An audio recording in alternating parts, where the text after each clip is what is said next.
iPhone 13 on us for every customer. Current, new, everyone. To show the love. How about sushi? I just had sushi for lunch yesterday. How about tacos? Automatic emergency braking, one of 6 advanced safety features standard on every 2022 Chevy Equinox. Find new technology. Find new roads. Chevrolet.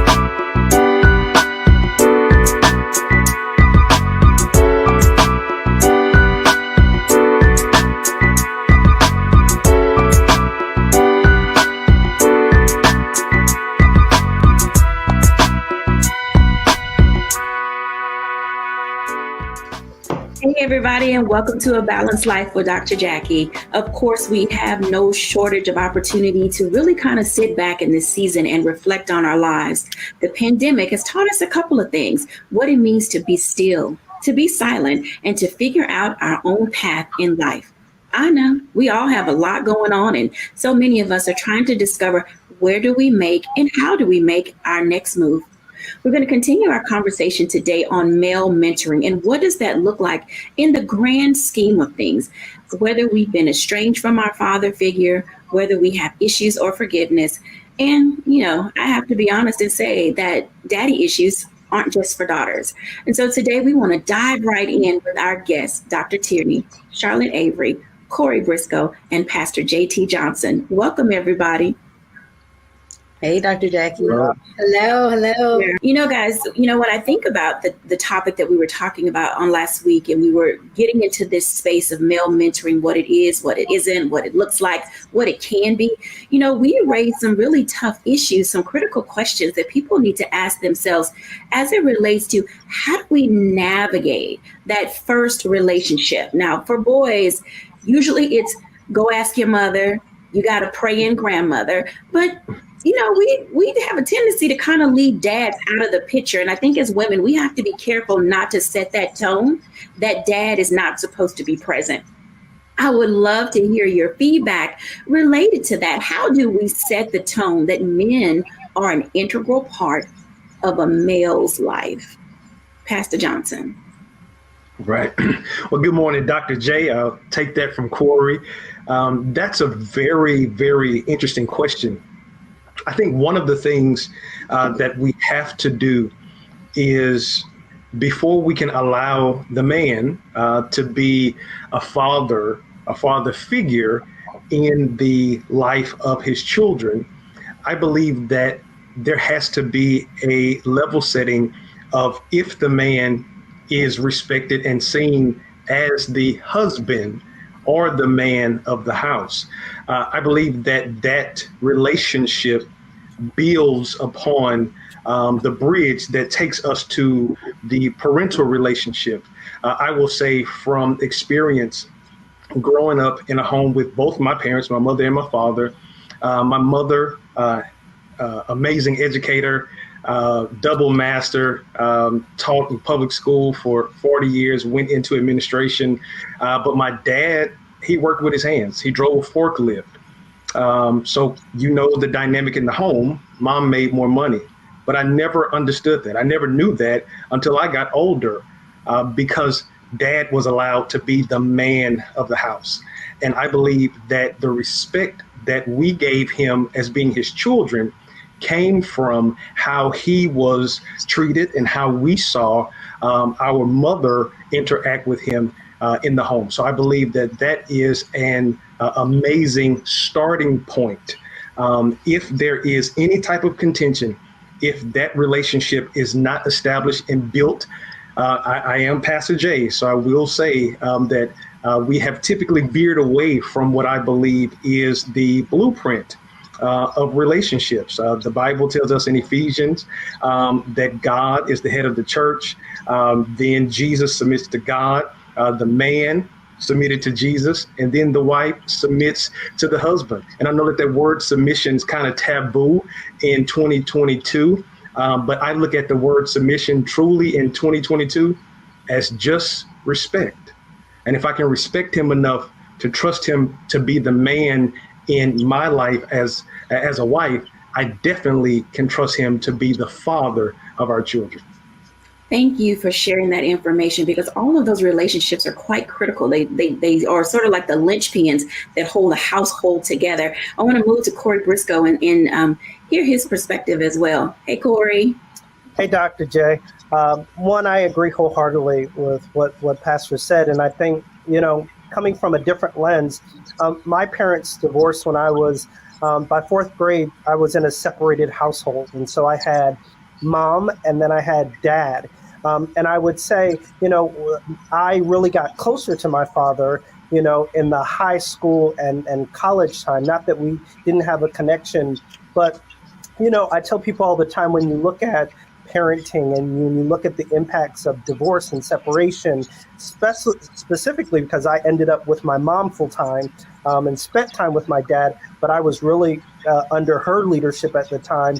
I had to go back and learn and understand the importance of the father figure and that male leadership and how that shaped me. And it's shaping me today as I lead a company, as I tutor other males, and understanding pivotal places in my matriculation and my rearing, that I realized that, where my mother tried academically, educationally, and all of these other places, there were places that she could not bring me. There were things that she could not teach me.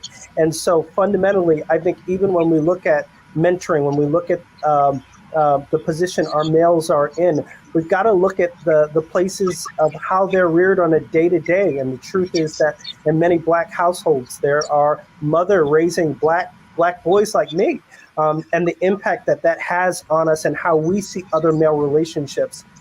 I was blessed that I was able to and have a great relationship with my dad. But I would argue that, it was me and my dad forging that relationship, making sure that we understood its importance in me growing to be the best me. And I think sometimes in divided households and situations that have caused pain between one another, we, in an effort to protect ourselves, whether as spouse or significant other, we tend to forget the impact that those relationships or the lack thereof have on the Black male. And so my perspective is that we've got to go back to that, understanding that basic fundamental right, that at the end of the day, a mother can raise a Black male the best she can, and she could do a doggone good job. But there is still something that a Black male, seeing a Black male, giving to another Black male does that a woman just can't do. I totally agree with that. Now, I grew up in a house where I didn't have any brothers. And so it was me, my two sisters, my mother, and my father. And I have to say, in full transparency, I was adopted, by my mother's husband. And that's a whole nother story for another day. But with that, I have to say there comes this level of respect and honesty from men being able to stand in the gap and identify and recognize how they can be of value in the home. Charlotte Avery, what say ye? So, as you all know, I have 4 daughters and I have 3 sons. And, I think that when it comes to fathering and things like that, I believe it really starts from birth. And the reason why I said that is because, like Corey, I was raised by a single mother. My parents got divorced when I was 8 years old. But one thing that I knew when I found out that I was going to be a mom, and when I found out that my firstborn was going to be a boy, I was very careful not to do like moms do. My son wasn't my firstborn, but I was very careful not to be so over nurturing. It is my job to nurture him. It is my job to nurture all of my children. But I knew the importance of my husband being able to be a father. And sometimes, especially in the early years when babies are born, it's like, the baby is really attached to the mom.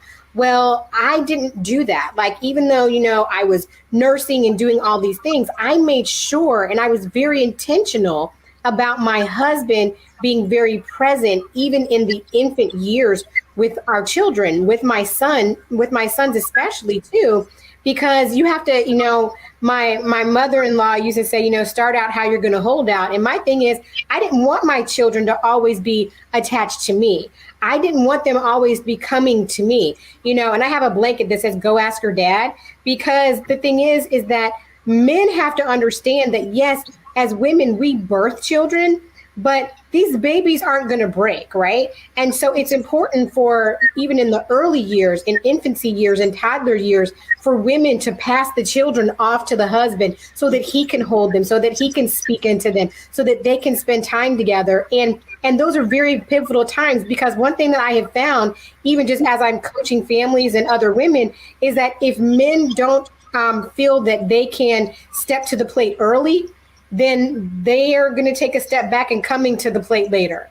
And so I really made it a point to let my husband know, hey, yes, we have these children together, and yes, I birthed them, but you're an active participant. And he is, and I love my husband for that. He is a very active participant in the lives of our children. But I do think that it starts early, even in single parent households, because there are going to be some people who watch this who, they might not be married. They may be in a co-parenting situation. But at the point that your child is born, at the point that you have a son, it is a mother's responsibility, especially if the father is very equipped, to make sure that son is spending time with the father, even in the infancy, toddler, adolescent, teenage, young adult years. All those stages of growth and development require us to take a really deep look at how do we plan, engage, and prepare our young boys to be able to receive men. Because as it's already been stated, there are going to be times that you do not have someone to look up to. There's no one that's in your immediate circle. Dr. Tierney, when you are engaging, and even in your own life, what does this male mentoring look like for you, but this specific father relationship that both boys and girls have? Mm-hmm. So I'm going to speak to this from the vantage point of the abandoned daughter. So my mother and my father were never married. She was young, when she had me. And so my grandparents stepped in to be the village to help raise me. And so I was raised, I guess you could say, in a 2-parent home, because it was my grandmother and my grandfather and my mother. We were, all together. And so I had my grandfather there as kind of the father, my initial father figure. And my mother and my grandmother, would just kind of let me and my grandfather do our thing. There were certain things, certain special things that only my grandfather and I had, from everything to him teaching me how to change a tire, to the little quirky things that we would do, around the house. And it was pivotal in helping me to not develop such strong daddy issues. I mean, I still had daddy issues because my father, he was not around. I knew who he was, and I knew that he was addicted, to drugs at the time. And even though we would spend some time, together, it wasn't as pivotal as my relationship with my grandfather. And so it was really, really important for me to have that male presence, because when thinking about, as I was developing into a young girl and then into a woman, having my grandfather there to kind of teach me, along with the things that my mother and my grandmother were teaching me about being a lady. And I think I said this last week about putting me up on game of some of the little tricks, that the little boys would play, and, telling me that I was beautiful all the time. So it didn't faze me, when the guys would tell me that I was beautiful. It was pivotal to me growing up, having him there. I couldn't imagine what it would have been not having that male presence in my life. So that's one of the things that I definitely, when I'm speaking with clients, or, particularly clients who may have young boys and for various reasons, maybe trying to keep the father out of the child's life, I always, advocate for there to be some, but barring any abuse or anything like that, for there to be some type of reconciliation, because that child needs that father just like I needed my grandfather. Wow, such words of wisdom. When we come back after the break, I want to pick up on something. I hope that you heard it. Abandonment and estrangement. These are two keys that literally can tear a family apart and also keep boys from being able to build solid foundations and relationships with their mothers and also with their father. When we come back after the break, we're going to take a deeper dive.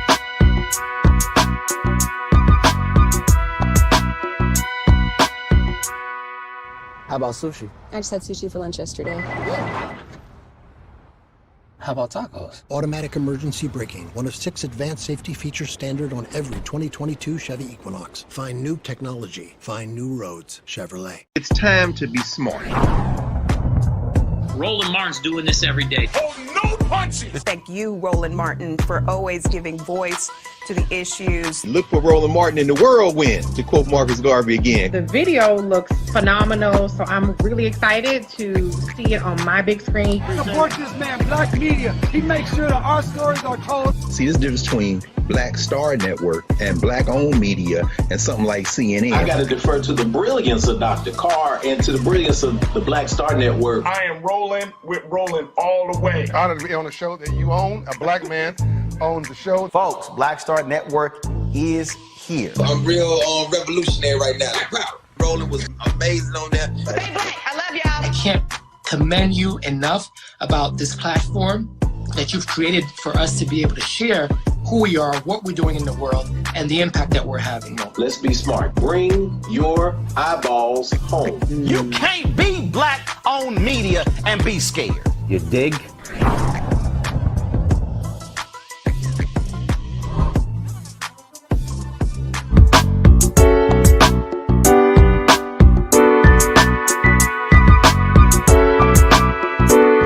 Welcome back, everyone, to A Balanced Life. Excuse me. Welcome back, everyone, to A Balanced Life. We're learning so much today about what it means to be able to continue mentoring our young boys and our men and helping our older men establish ways to have communication. And oftentimes, forgiveness is a big part of not being able to move forward because of two words: abandonment and estrangement. I want to invite all of our guests back in because I think that this is one of those conversations that the family needs to have together. You know, sometimes, guys, when we are going through all of these stages and trying to figure out what it looks like to bring someone back into the home, you know, I mentioned earlier in the previous segment that, you know, I was adopted by my mother's husband when I was 2, maybe it might have been a little bit older than that, because I remember seeing myself in the wedding pictures. And so it's just one of those things where as you get older, you start asking questions. There was so much, you know, growing up that I did not know, but the relationship that I had with the person who gave me my last name, that family, the Hood family, was outstanding and amazing. And there were so many boy cousins and male uncles and, you know, relatives that gave me an opportunity to see what real authentic manhood looked like. And I really wasn't until my 20s, literally, I was in my 20s when I found out that my dad was not my biological father, but I found out after my biological father had died. And I know that there are a lot of people that are out there that are in that space who have some unresolved issues. So sometimes estrangement and abandonment literally can never be reconciled. And so for those of you who are watching in that space, I hope that something that we say today will help you know that you have that capacity to still be great, to still be amazing, to still find your space if you have a willingness in your heart to do that. I want to start this conversation with Corey because he mentioned something that most people don't like to talk about, and that's divorce and how it impacts young boys. And Corey, in that time that you were growing up, how did you, I'm going to go with this question. At what age were you able to navigate being a child, a male child of divorce, and seeing your father in a light that made it comfortable for you to continue that relationship? That's a great question, Dr. J. And I think for me, you know, my honest truth is that, you know, through elementary school, you know, you kind of just were going through the flow. I think it's middle school and high school when you really, you know, for me, it started to hit me that the presence. My dad would make sure he was present at every major milestone, but not having that day-to-day interaction, I think, was something that was difficult for me. And for me, I think honestly, It was when I was able to go off on my own. When I went to college, I was very intentional about spending time with my dad, being closer to my dad, getting words and counsel from my dad. And I think you'll find in most divorce relationships that is the case. And I think it's the reality of two hurt people, right? And sometimes in that hurt, there can be a selfishness that affects the children. And I just think that's the case. And it's taboo in the Black families to talk about that, but that is the reality. And so for me, that independence was able to create a space where I could ask questions and I could seek help. And I honestly think the relationship that we have developed and have formed and bonded actually helped us to be a cohesive family, even in divorce, that there is a relationship that is good and solid, even in divorce. And I think some of that is because of myself and my sister being able to forge that. And so in my perspective, I find that a lot of times that it takes that level of independent autonomy where I now have the right and the authority to seek out and make decisions for myself. I want to ask you a follow-up question, because there's some times when there's punishment that happens where we find moms keep kids, especially their male sons, from their father. But then too, when that kid looks like their dad, there is levels of abuse and other layers of, literally it's like pulling back the skin of an onion. How do we help our audience and our community be able to deal with that continuous hurting people hurt people? Where do we stop all that? It starts with that moment that you realize that the kid is bigger than you.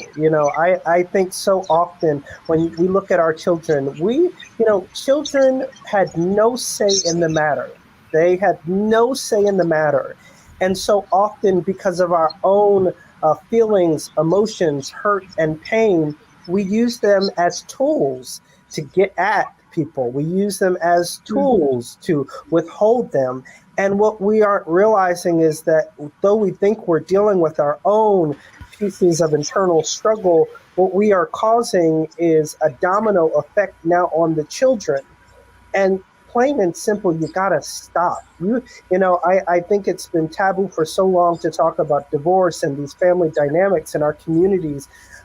But the reality is we've grown as a society, and we now understand the implications mentally and spiritually and socially, and we just have to do better. And so my advice to parents that are divorced is that you have to take your divorce situation and deal with it on your own. You've got to deal with that situation in its own lens, in its own context. The children are a byproduct of two. And they will always be, no matter, even if you detest, hate, dislike the other, they will always be a byproduct of two. And so I say often that you have to allow yourself to be bigger for your child and make decisions that are not in your interest, but in their interest. Now, that's some wisdom right there. I want to ask Pastor JT this question, because when we talk about being able to have forgiveness, oftentimes we don't know what it is we're trying to forgive. We may be upset that the dad wasn't in the home, but we don't understand why they weren't there. There may be these opportunities that abandonment is because that individual is a workaholic and they're consistently absent. How do we help our boys, Pastor JT, navigate and understand family dynamics so that they can continue to have a relationship with their father or father figure? And Dr. Jacquie, I love the word that you said, relationship. I threw out a phrase last week that has since been used a couple of times since, and it's being intentionally relational. There has to be some intentionality around the relationship, be it if the child is adolescent, they're teenage, or if we are men attempting to reconcile or repair a relationship that wasn't there. And I love the way that you posed the question, because there are some children who grow up in a home where both parents are there, but you use the phrase workaholic, where it feels like they're growing up in a single parent home. And so that could cause resentment. That could cause a thought that, he was never there. He was in the house, but he was never in my life. And I believe that there has to be some true honesty, some self-awareness. What are you looking for? And then be willing to have open dialogue, and then come into the relationship or come into the conversation with your hands out instead of your hands up. And so many times when we come in and we are attempting to get questions answered, and we are coming in and we are trying to repair, oftentimes how we come in dictates how the conversation will end. And a lot of people come in pain. A lot of people come in hurt. So they're not speaking from a factual place. They're speaking from an emotional place. And so if the conversation is ever going to be had, I believe that there has to be some type of vulnerability, as well as a true mind or a true space that's given that allows there to be some honest dialogue. Because many of us, and I say this in several settings, especially as we deal with mental health, especially as we deal with trauma, especially trauma in the African American community, we have so much, I believe, in our head that we feel that we have progressed.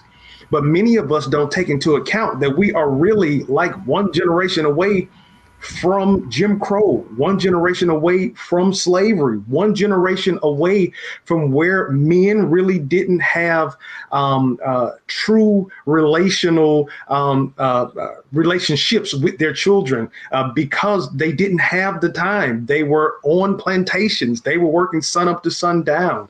And that wasn't really something that they saw modeled by their parents. And many of us, we are the byproducts of what our parents saw. So I think that that's the first thing, Dr. Jacquie, if I can just say that.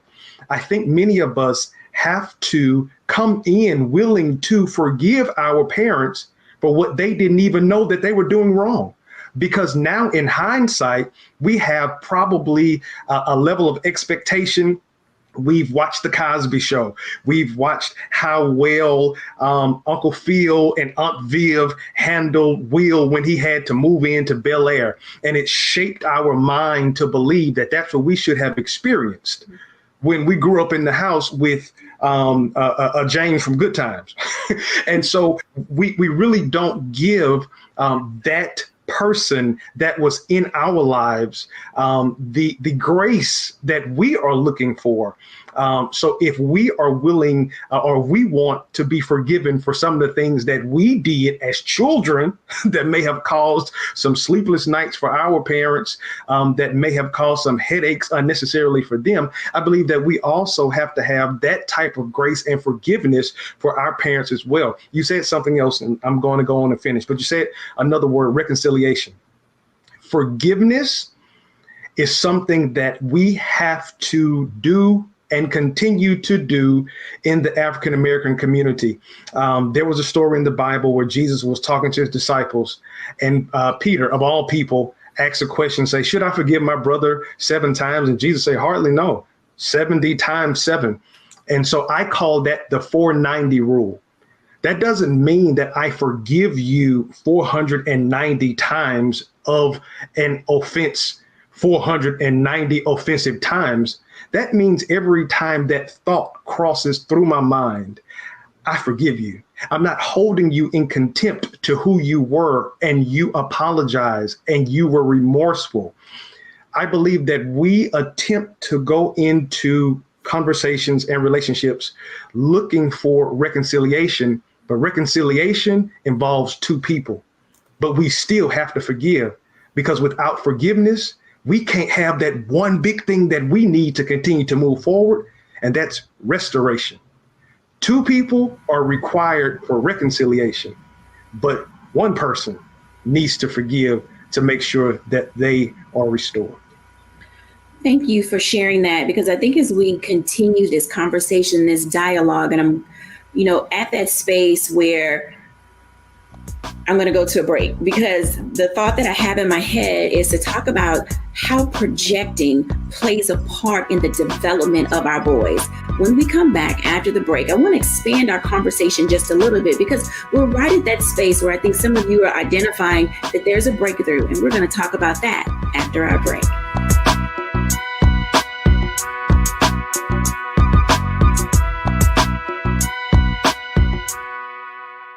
Love our new Alexa. It's a Buick. Yeah, Alexa. Buick. Alexa. It's a Buick. It's an Alexa. It's a Buick. It's an Alexa. Coach, that's a Buick. That's an Alexa. The Buick Enclave with available Alexa built in. Pull up a chair. Take your seat. The Black Tape with me, Dr. Greg Carr, here on the Black Star Network. Every week, we'll take a deeper dive into the world we're living in. Join the conversation only on the Black Star Network. Verizon just gave us all a brand new iPhone 13. We've been customers for years. I thought new phones were for new customers. We got iPhone 13s too, switched to Verizon 2 minutes ago. Ours were busted, and we still got a shiny new one. Check it out. So wait, everybody gets the same great deal. I think that's the point. iPhone 13 on us for every customer. Current, new, everyone. On any unlimited plan, starting at just $35. All on the network more people rely on.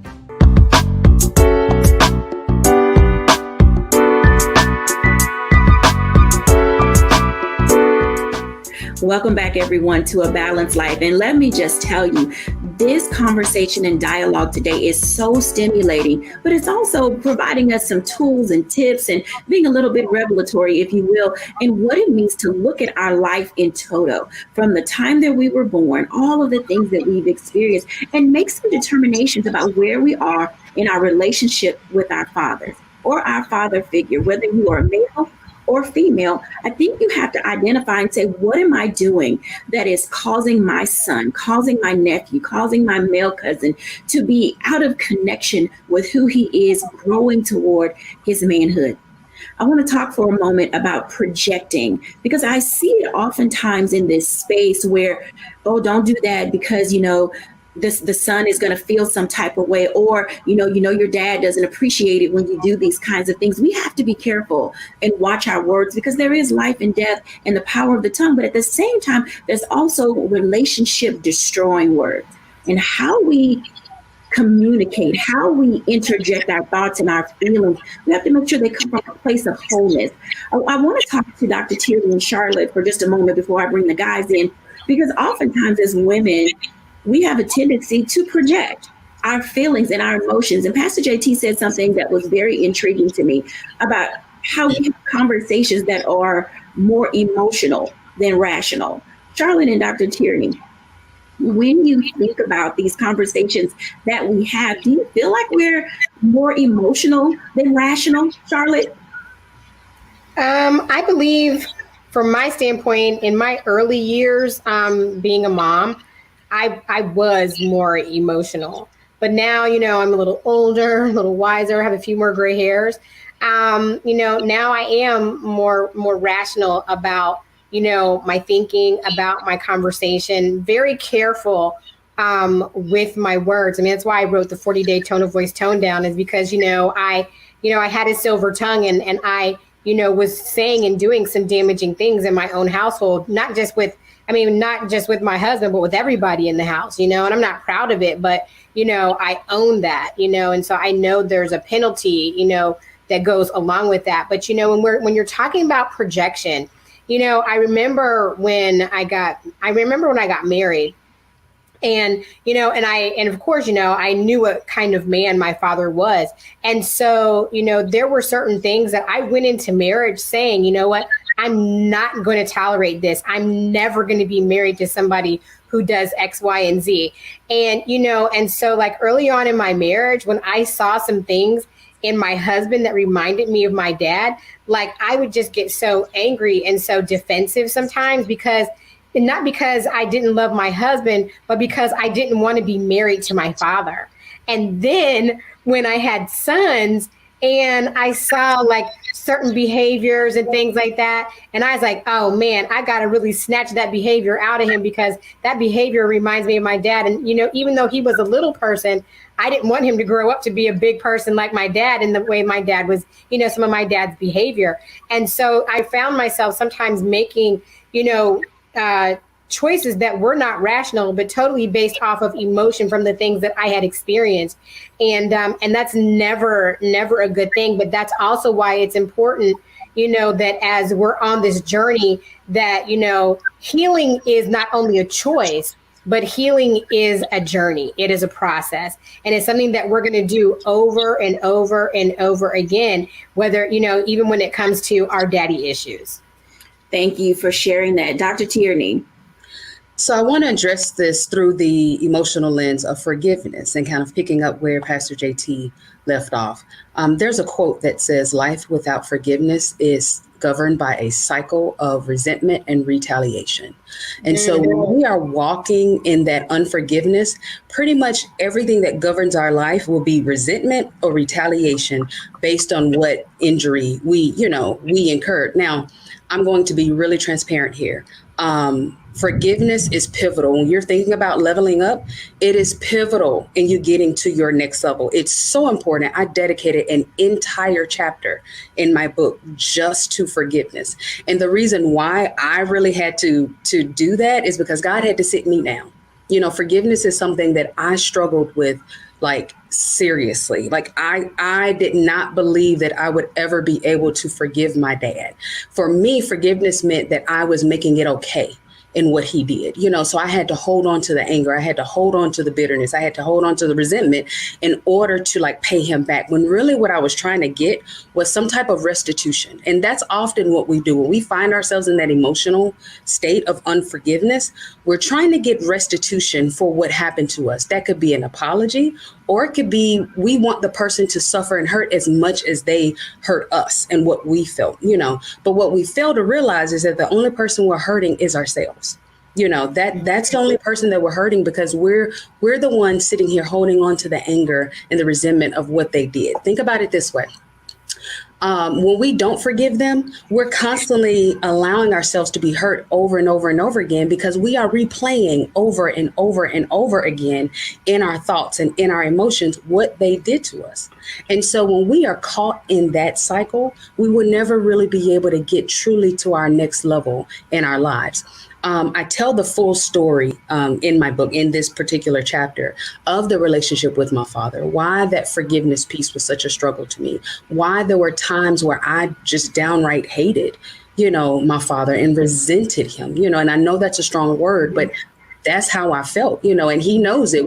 We have since reconciled, and he gave me, you know, baby, tell your story, because I did it. I didn't know any better.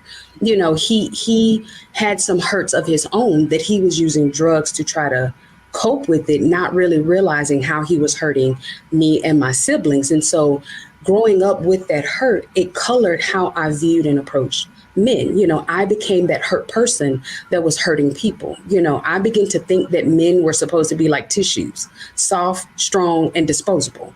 You know, because if the man who made me did not care enough to stick around, to hold my hand, to be there for me, then why would Ronnie, Bobby, Ricky, or Mike? You know, and so that was the way that I approached men in relationships. And so if I had kept walking in that emotion of that unforgiveness, I would not be married right now. And I say that totally honestly. My unforgiveness was blocking me from experiencing the fullness of love and relationship that God had for me in that union of marriage. So that's why I plant my flag on that forgiveness piece every time, because when we have that unforgiveness, we are blocking ourselves, and not just in the relational sense. You know, it could be in career, it can be in your finances, it can be in your spiritual, in every aspect of our lives where there is a root of unforgiveness. I can guarantee what you are doing is blocking your next level of success. Absolutely. Absolutely. Ladies, so you've given us a lot of food for thought. I want to ask the guys to come in as we go to this next section, because, you know, we're leaning into that communication aspects of relationships. And we're talking a lot about abuse and abandonment, and whether it's from being a workaholic, having drug addiction, being incarcerated, or going in the military, all of these things and how we project our feelings and emotions can literally leave people wanting. And out of that become daddy issues. Now, daddy issues are not just for daughters. I think that we're very clear on that, because in community, we've often celebrated, things like Papa was a Rolling Stone. We've celebrated dad being missing, and we said that it was okay to have more than one family. And the reality is, in our community, we don't want that to end. We would really like for dads to stick around, stay around, to be there, to go to teach your sons. We have all these daddy-daughter dances, but when do we dress our boys up, put them in ties, and, take them out on a date to show them how to really be men? Corey, you're a Southern boy. And so, with this in mind, what are some of the things that you believe our boys need to be taught as far as chivalry's not dead? At least we're raising our girls to, men should open the door for you and pull out a chair. Tell us about what this new manhood should look like as we're raising our Black boys. I love what Dr. Tierney started with the whole tissue analogy, and I'm going to take that and deconstruct that just a little bit. I think one of the challenges with modern society, and I think one thing that my dad got right, was that you can be a strong Black male and be compassionate and have emotions and be in tune with your emotions. And you can use those emotions to fuel and make you better and to make society around you better. And so when I think of what we have to do, again, to create an ecosystem and a society where the Black male is present, we have to restore common values of decency and chivalry and hope and love and compassion. I think that we have become so we've come to the point as a society where we feel it has to be bifurcated. You're either strong, right, and have no emotions, or you're either weak and you're fully in touch with all your emotions. And I'm here to say very clearly that you can have both. You can have strength and be in touch with emotions that help you with compassion and making you a good person. And so I think that when I look at what we need as a society, specifically, and a village around African American males, it's this example of what it looks like and how what it looks like to, one, be able to be in tune with the two of those, and two, that it doesn't make you less of who you are, but that these fundamental things still command respect, still have value and worth, and don't discredit who you are as a person, as a male. Thank you for sharing that. Pastor JT, what say ye about how do we level the playing field for our young boys while at the same time building a new generation of young boys toward manhood? Wow. I honestly believe, and I believe that Corey summed it up. I think one of the things that we have to do is we have to allow our young men to be young men. I believe that oftentimes in homes, in single parent homes, if I can go that route, the mother now forges a relationship with the son that sometimes is unhealthy, because now the son is perceived to be the man of the house. He has this emotional capital that he's not necessarily her son, but he can go on her Facebook page and see his picture as being her MCM on Monday, her Man Crush Monday. I believe that we have to continue to keep the relational lines as they are. You're my son. You're not holding the space of being my man until another man comes. So then what happens is if there happens to be another man that you get into a relationship with, and this man comes in and he really wants to provide that fatherhood figure, that strong, embracing father figure that you may have prayed for, if you have invested into your son that he is your king, he won't know how to be a prince. That was dope. But I think that's one of the things that we really have to champion, is that our young men now, in some instances, are being catered to in such an unhealthy way that when they get of age, they don't even know how to be a father because they are so used to being served. And I think what has happened is that our young girls, they are catching the dirty side of the storm.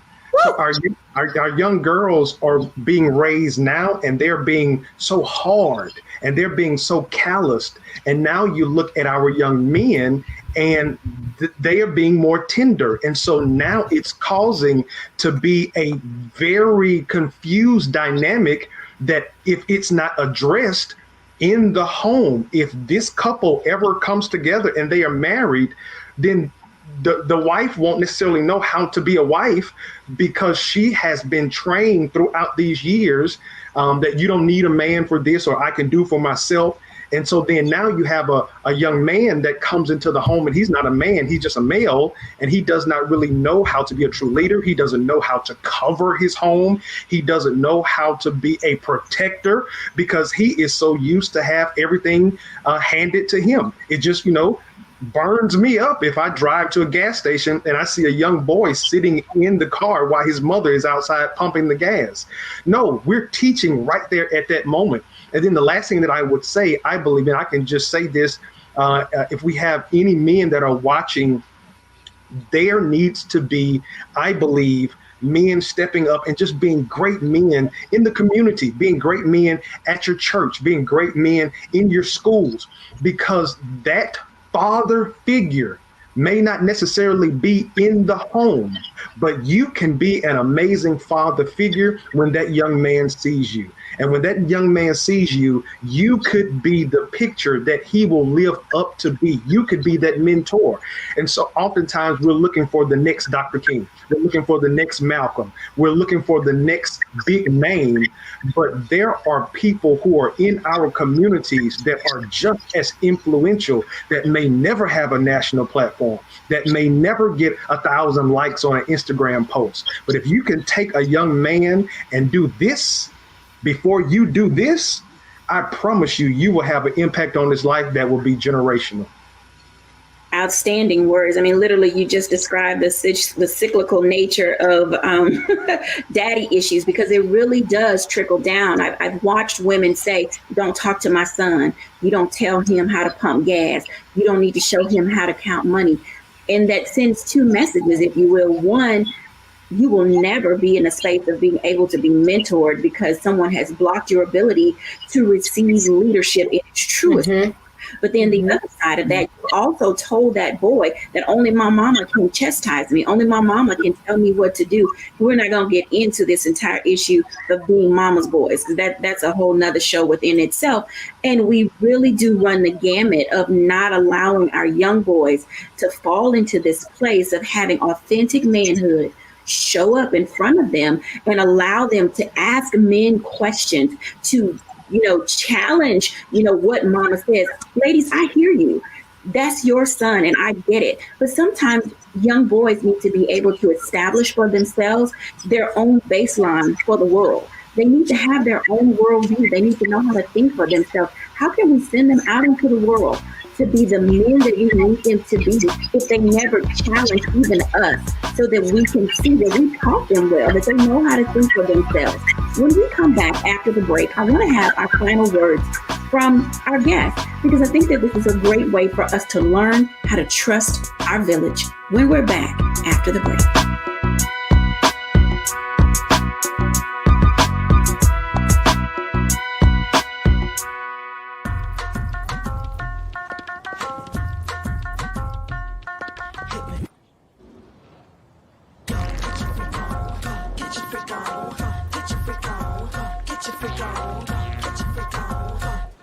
Verizon just gave us all a brand new iPhone 13. We've been customers for years. We got iPhone 13s too. Switched 2 minutes ago, literally right before this. iPhone 13 on us on any unlimited plan for every customer, with plans starting at just $35. All on the network more people rely on. Love our new Alexa. It's a Buick. Yeah, Alexa. Buick. Alexa. It's a Buick. It's an Alexa. It's a Buick. It's an Alexa. Coach, that's a Buick. That's an Alexa. The Buick Enclave with available Alexa built-in.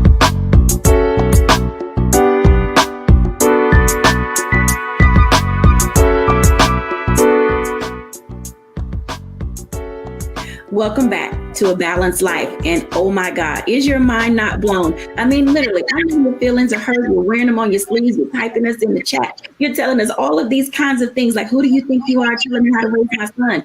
At the end of the day, we're your village. We are the people that love you and we love your kids. We care about you and we want the best for them.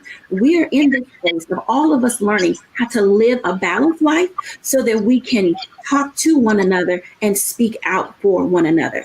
I want to bring everybody back in because I think these final words that they have to share with us today will kind of draw us down to the few takeaways that we would like to share with our audience so that as they're putting their toolkit together, as they're writing down these tips to sort of move out of their own way and stop self-sabotaging as it comes to raising Black boys. Charlotte Avery, what say you about tips and takeaways? So one of my tips is this, it is important when we're raising our boys, it is important to teach them what servant leadership is. It's not just for you to be a leader and for somebody to be serving you, but really there is strength in servanthood. And I think that's a really big lesson that we need to teach our boys that, chivalry isn't dead. In my household, my boys, they open the car door for me. They open the car doors for their sister. My son, Pastor Jay, you don't even have to worry about it because my son is standing outside pumping gas in the rain, sleet, or snow. And so, they don't get to, do not stunt the growth of your boys. Let them be the men that they have been created to be so that they do know how to serve, so that they do know how to be men, so that they will know how to, be fathers and protectors and all of these different things. Absolutely. Dr. Tierney. The thing I would say, for parents, for aunties, for TTs, for uncles, heal. Do your work and heal. Be that from unforgiveness, be that from any unresolved bitterness or things that might have, happened to you, heal, because like we've been saying, hurt people. And sometimes we can act out of our hurt that might be, how we said earlier of keeping a child away from, their father because of our hurt. Or it might be that we're doing something that we're acting out of our hurt that could later hurt our children, so the best thing that we can do is heal. Thank you so much, Pastor JT. Wow. Today's show was amazing. So much was said. And if I could leave this one thing, none of us are in our perfected state. Mm-hmm. All of us are a work in progress. But you can be a work in progress as well as be the master's piece at the same time. And when I say the master's piece, you could be the piece that the master will use to bring about healing, restoration, fulfillment, and completion in your life, in your family, as well as in the lives of others. I will leave with this. Extend grace to those that may have unknowingly not met your expectations and caused daddy issues, and be prayerful to your heavenly Father as he heals you and hopefully will heal the relationship with those that you have to extend grace to, because the last thing that we would want is not to have extended the grace and then years from now be needing the grace for ourselves. Absolutely. Corey Briscoe. The good pastor and I clearly were on the same page. I think I leave with the word grace. And there's an old quote that I think really talks about this segment to me. And it simply says, grace means that all of your mistakes now serve a purpose instead of a shame. And so when I think of that in itself, all the things that we've been through, all of the context of who we are add to this great story. And so often we are ashamed of it, but let's use it to build a better future, not just for us, not just for our children, but for our communities so that we can continue to thrive. Thank you for sharing that. When we come back after the break, I'm going to give my closing reflections.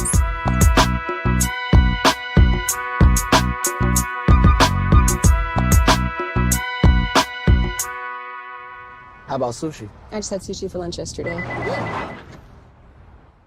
How about tacos? Automatic emergency braking, one of 6 advanced safety features standard on every 2022 Chevy Equinox. Find new technology. Find new roads. Chevrolet.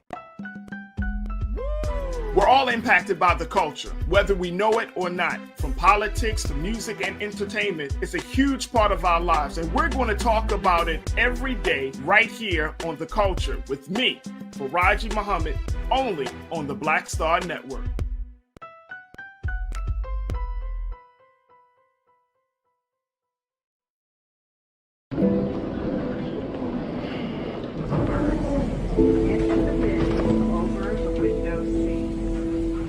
Are the only bins that will accommodate larger rollerboards.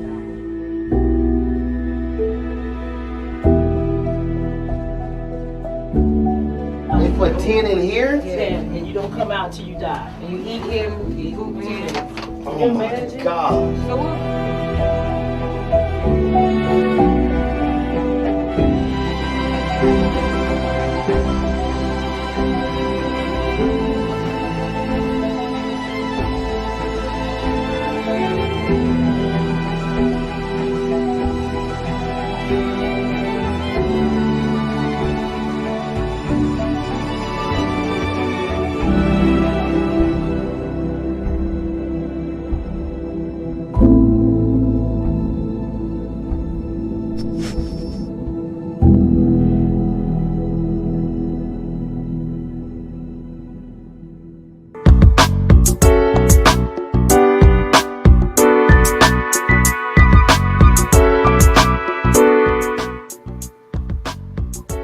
Welcome back, everybody. And as we prepare to wrap up another amazing segment here on A Balanced Life, I leave you with these words. You know, in this age and stage in which we're finding ourselves, mentoring boys is not always easy. But as you can tell, there are a number of people who are out there in our space already who have the ability and the capacity to step into their lives right where they are. And I know that it's difficult. So we're not telling you to move out of your comfort zone until you're ready. We're asking you to give yourself space and grace to be able to even consider the idea that that child's father could be their mentor. I know you don't like him. You may even hate him. He may even be just no good, but that's not our role. Our role is designed for us to be able to allow you to have an opportunity to really reconsider what is keeping you out of balance in your relationship with your sons. Male, female, single parent, 2-parent family household. What we desire is to raise up this next generation of young boys who understand and value women, who understand and value themselves, who recognize and identify that in this age of advocacy, that everyone is in their corner to help them become better. It is up to us in this season in which we find ourselves to be able to allow young boys to find their bent. That is their God-given way, their talent, their ability, their purpose, their passion, and then have people come alongside them to help them grow in that. We live in some strange times, and we want our young men to be prepared and equipped on every side to be able to say that chivalry is not dead. Somebody raised me well. Thank you, everyone, for joining today, and I hope that you are blessed by something we have said and something that you have heard. Bye now. Until next time.